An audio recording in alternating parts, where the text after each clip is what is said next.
Friends, तर good morning. नवीन घरात मी देवपूजा काही अशा प्रकारे करून घेतली होती.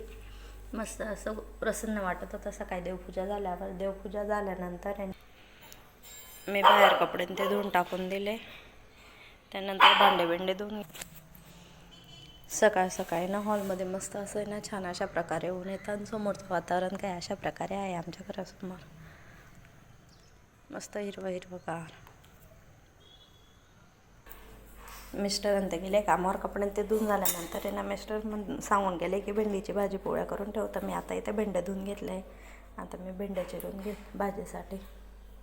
घरामध्ये एवढी जागा असताना रुबीपा कुठे जाऊन बसते एवढं कोपऱ्यामध्ये किचनच्या खाली.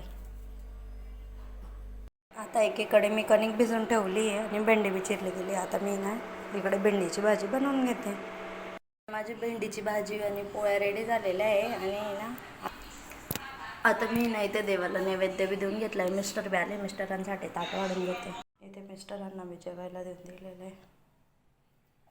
संध्याकाळच्या वेळेस मी आणि मिस्टर आम्ही ना गावात जायला निघालो होतो.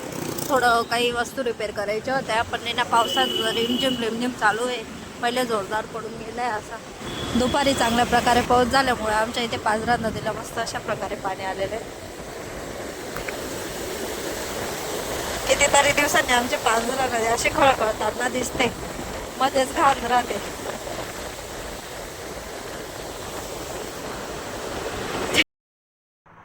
गावात गेल्यावर ह्या ठिकाणी आम्ही कुकर आणि मिक्सर रिपेअर करून घेतल्यावर त्यानंतर आम्ही ना काही फायबरचं सामान घ्यायला गेलो. मग नंतर ह्या ठिकाणी ना आम्ही ना माझी व मिस्टरांच्या आवडीची दहीपुरी खायला गेलो. दहीपुरी ते खाल्ली. मग नंतरून आहे ना घरासाठी लागणारा काही